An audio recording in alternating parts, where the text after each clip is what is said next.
Good afternoon, everybody, and welcome back to the Fighting's Final here on the Edge Philly Sports with your boy, Matty B. And it is a 2-1 Phillies victory. Not only did they win today, of course, they took the series 2-3, or I should say 2-1. In a series that I got to give the Phillies a lot of credit for because they really were kind of knocked onto the carpet after that disaster and embarrassment of Friday night. But they came back yesterday with a huge, emphasis win. And then today, a old-fashioned pitcher's duel in a very unlikely old pitcher. Taijuan Walker coming on 3 days rest, pitched 5 solid innings, and then was aided with the help of the Phillies bullpen as they pitched their butts off today to set up Craig Kimbrell, who did give up that home run in the ninth to make it 2-1, but then Kimbrell locks it down for his 399th career save, and the Phillies found a way today to win and taking the series, as I mentioned, 2-1 from the Cubs, improving now to 22-24 on the season. And I guess the baseball's just a weird game. It's a game full of emotions. You can get really low and you can get really high. Obviously, in a 162 game season, you got to try to maintain some sort of middle of the roadness. And the Phillies showing some signs of life in today and yesterday's victories. Again, there's been a lot of comparisons drawn lately of last year's team and this year's team. I know I'm not necessarily on the same page as saying that this year's team was better than last year's team. I think they're better in some areas, but they're worse in others, and they're just about the same in others too. Honestly, but we're not talking about drawing comparisons between this team and last year's team. It's all about the here and the now. And today, a huge win for the Phillies as they hang on against the Chicago Cubs 2-1 and with the victory. And Walter joins us here on the program. Great pitching, yes, an old-fashioned pitcher's duel.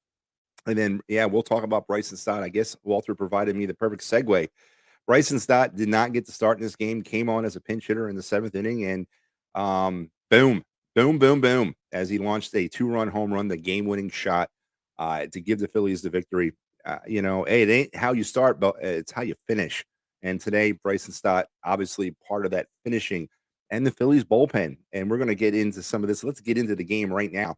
As I mentioned, 2-1 Phillies with the victory. Let's go over the scoring summary. It's not going to take but a second. Bryson Stott, a 357-foot shot to right field, scoring Sosa as well. 2-run jack, 2-1 Phillies, and then in the ninth, it got a little hairy. Craig Kimbrell gives up the home run to Morel, but he hangs on as the Phillies win 2-1, and that is your final. Let's talk some offensive standouts. So let's go right to the man of the hour, Bryson Stott, on the day. 1 for 1 with a hit, a homer, 2 RBIs, as he had the game-winning shot. Other offensive standouts, Nick Castellanos today, 2 for 4. Alec Bohm was 1 for 4, and Armando Sosa 1 for 3.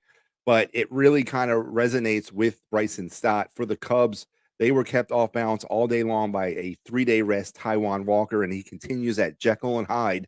What kind of pitcher are we getting today? But today, obviously, was the good version as he was on this game, and so was the Phillies bullpen. Walker went 5 1/3, 2 hits, 3 walks, 3 strikeouts. Then it was a combination of Dominguez, Matt Strahm, who got the victory, Connor Brogdon, Greg Soto, and Craig Kimbrell, his 5th save of the year, his 399th all-time, came in and shut the door on the Cubs today as the bullpen scattered 1 hit. That's right, 1 hit through four and some odd innings as they locked it down for Walker. And Walker did not figure in on the win, obviously, but in a situation way this Phillies rotation has kind of worked itself out, we're literally down a starter right now. Bringing Walker in on 3 days rest was and obviously not him the way he's been pitching lately, but he came in and he did what he had to do for the Phillies and just locked it down. Steele for the Cubs on the other side was dealing in his own right through 6 innings. He went 6 today, gave up 4 hits, no runs. He only walked 1 and he struck out 6. It was a pitcher's duel today. Alizé, Hughes, and Estrada. Estrada was the one who gave up the home run. Was he the one who gave up the home run? I believe. Oh no, he wasn't. It was Alvarez. He gave up the home run. It was a game that could have went either way, and these are the types of games the Phillies need to start winning. Right, these are the types of games the Phillies need to start winning against inferior teams that they really should not have struggled as much as they have, but they did. But they hung on today, and that's all that really matters. And now they'll set up tomorrow as they'll prepare to host the Arizona Diamondbacks in a 3-game set before this thing gets really, really hairy heading into next weekend when we got to deal with the Braves and the Mets, which is obviously on everybody's calendar. It's circled here on mine as we finally get to the meat of the thing here with the Braves and Mets next week. But we got to handle the Diamondbacks. Got to keep winning against teams that we can beat. I'm not saying Diamondbacks are a bad team. They kind of are, but the Phillies need to do better and they need to beat teams like the Diamondbacks, especially with the 4-game set with the Braves, 3-game set with the Mets, and then the Nationals after that, looming for them. Around Major League Baseball today, let's take a look at some of the things going on. It is 3-2. I believe the Orioles are up 3-2 in the bottom of the 10th against the Blue Jays. In the top of the 9th, White Sox all over, well, not all over, but they're up on KC 5-2. Houston 2-0 over the Athletics, top of the 9th. Dodgers trailing 7-3 to the Cardinals heading into the bottom of the 7th. The Rangers all over the Rockies, 11-0 into the top of the 6th. The Marlins and Giants knotted up at 1 in the top of the 3rd. Twins and Angels scoreless in the bottom of the 2nd. In the bottom of the 1st, the Padres and the Red Sox. The Padres are up 1-0 tonight on ESPN. You got the Guardians and the Mets. Games that have gone final: Yankees over the Reds 4-1. The Nationals over the Tigers 6-4. The Braves over the Mariners 3-2. Diamondbacks over the Pirates. Diamondbacks now improved to 27-20 on the season. As I said, the Diamondbacks are not a pushover, but they are a team that the Phillies should beat. Brewers 6-4 over the Rays, and the Mets, who played the Guardians earlier today in a doubleheader. In game 1 of that doubleheader, it was a makeup game from Saturday. They were rained out in New York. 5-4 Mets with the win as they will get ready for game 2 tonight on ESPN at 7. And there you have it, folks. That's what's going on around Major League Baseball. And of course, the big news is the Phillies with the big victory over the Cubs today, taking the series. Stop with a 2-run home run. Absolutely, Sean. A hell of it kind of came out of nowhere. It's something that's not been the norm for the Phillies this year, as we've been struggling to try to find timely hits. But they got it today from BRYSON, STOTT. And as we talk about this thing and the season the way it is, and the length of the Major League Baseball season, better late than never. We got to get things going in the right direction. Is the Kyle Schwarber Grand Slam, is that the turning point of this season? Obviously, we will see. But tomorrow, the Phillies will battle the Diamondbacks in a 3-game set against a team, as I mentioned, in the Diamondbacks that are not slouches. But the Phillies need to handle their business with the teeth of their schedule. And let's kind of say what it is. It is starting at the end of the month here. We are no longer, in my opinion, in the early stages of the season. We are getting into the grind of it now. The Phillies for the month of May have not been good. They've struggled all month. They're now 7-10 in May. They have an opportunity to kind of continue to turn that around, beating up on a team where they should in the Arizona Diamondbacks. So let's hope that this thing keeps rolling into tomorrow and into next weekend as well. Sean also says, good to see Walker have a good pitching outing. It was, and especially on 3 days rest. I mean, the Phillies brought him back in on 3 days rest. Now, granted, the last time he started, he only lasted, 2 innings? How tired you could be from that, but still, it was 3 days rest. All the preparation that goes into starting a game. He had to ramp that back up 3 days later. So it's not easy to do that. And obviously, this can't be what something's got to give here with this rotation. We got to figure something out. There's got to be another starter coming somewhere. There's got to be. It cannot be like this. This is not what we can't live and die like this in May. We got to find a 5th starter. And but today Walker did what he had to do to keep the team in it, and then the Phillies ended up finding a way to win the game at the end. Phillies clinched the Girardi line. He was fired at 22-9. They are. Yeah. And again, Walter, I mentioned a lot of the comparisons have already been drawn over this team this year and last season. And to be honest with you, I've been drawing them too, trying to keep myself kind of grounded about how bad things were last year around this time. As you mentioned, I believe it was after the Memorial Day series with the Giants last season where it kind of the tipping point with Girardi came. But we can't go firing the manager as much as I'm not really on Rob Thompson's train right now. I'm not advocating in firing of Rob Thompson. You just can't keep firing managers every year. That's just not a good way to do business. They got to figure it out internally. It's got to be figured out. The Phillies they got to figure themselves out. They got one of the highest payrolls in baseball, and they're not performing that way. Someone needs to kind of light a fire. Maybe today, or maybe as I mentioned, the Kyle Schwarber grand slam is that spark. But I don't know. We'll see. Will I put Strom in the fifth spot once Alvarado comes back? No, I would not, Sean. Here's the thing: spot starts are one thing. Every fifth day, to be the guy to go out there and give you a quality outing. And I'm not saying winning, but I'm saying lasting more than 5 innings or lasting more than 4 innings. I don't think that Matt Strom's a reliever. That's what he does. He's not a starter. As much as everybody wants to say that things have changed in baseball, where it ain't about the quality of start, it's about the ball's pitched. I disagree with that. There's a starter's mentality and there's a reliever's mentality. I don't think Matt Strom is built that way. He's a reliever. He's best suited as a reliever. That's why in the Bailey Falter thing, I was adamant about not giving Bailey Falter the opportunity to be the starter because he didn't deserve it. He's not a starter. He's a reliever. Not to say that one day he cannot be a starter. He just wasn't, in my opinion, ready for that responsibility of every fifth day now. And obviously it was a disaster as he's now back in AAA. But we need unacceptable that we can't throw together 5 quality starters. Dave Dombrowski had an entire offseason, and I mentioned this on the show many times too. The plan was wrong, relying on Andrew Painter and Bailey Falter to plug the holes left by Zach Eflin and Noah Syndergaard, or I guess maybe in this case just Syndergaard, was not a good plan. It wasn't. It was not a good plan. It was a flimsy plan. You're relying on a kid that never pitched above Double-A to come in and be a starter, and you're relying on a kid in Bailey Falter who, yes, gave you some competent starting outings last year, but you don't know how he's going to grind it out for a whole season. It was just not the right plan. More should have been done on the starting pitching front, and I'm concerned that this might doom the Phillies. And I know they picked up a kid off of or a guy off of waivers from the Dodgers earlier or a couple of days ago. I don't know if that's the way you're going to go with this, but they got to find a fifth starter. They got to find a guy that they can give the ball to every 5 days.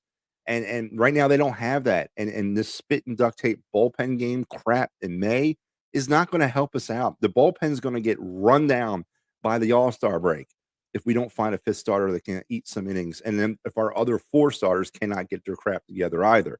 So, no, I do not advocate putting Strom back in that rotation. Leave him in the bullpen where he belongs. Find you a goddamn fifth starter. There are a dime a dozen out there. Why we can't get one and why we don't have one internally befuddles me.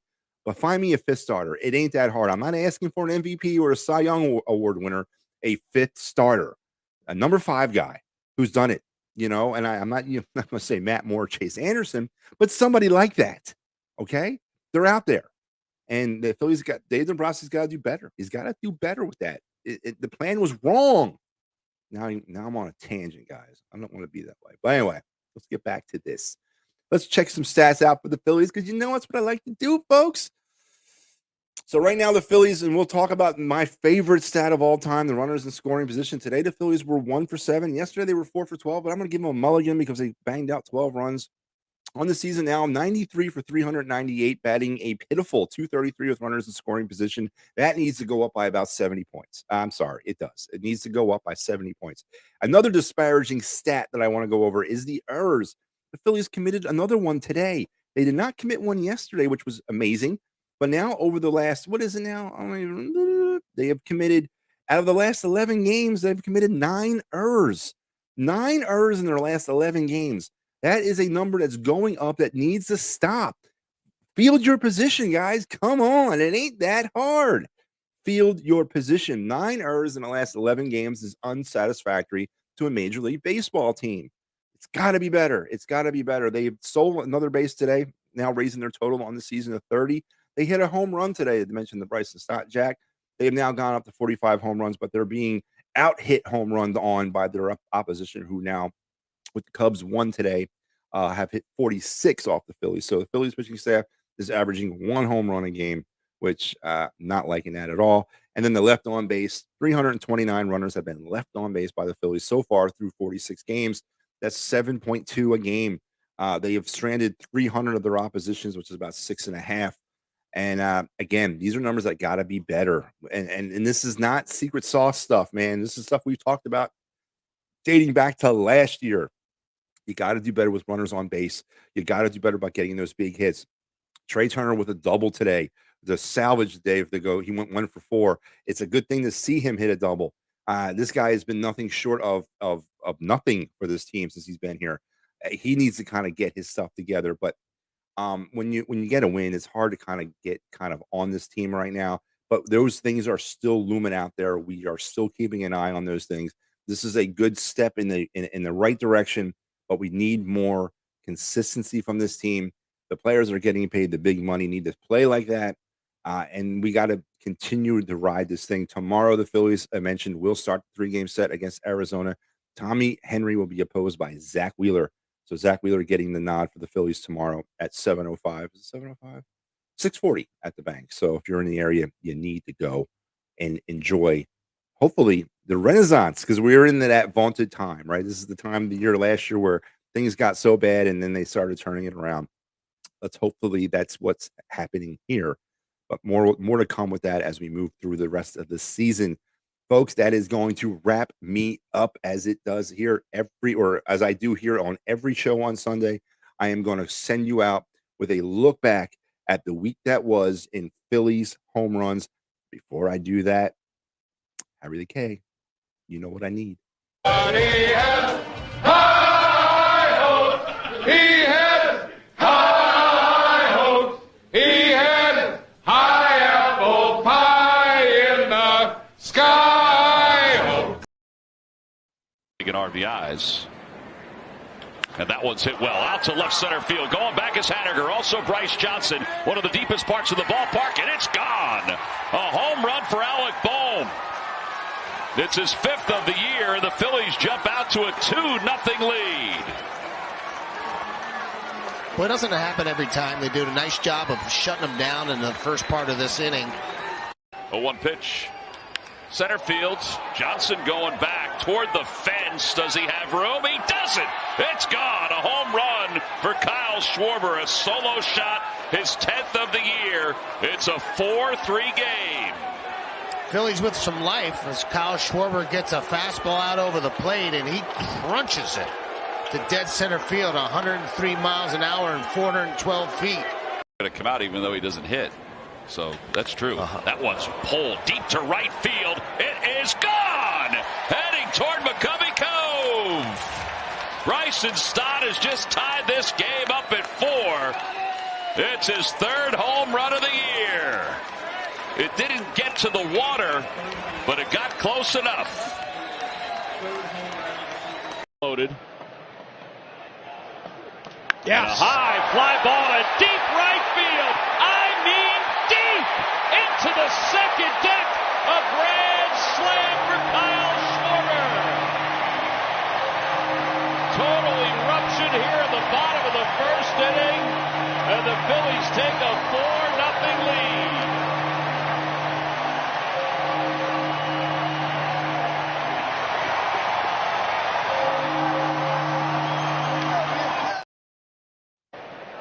It ain't over yet.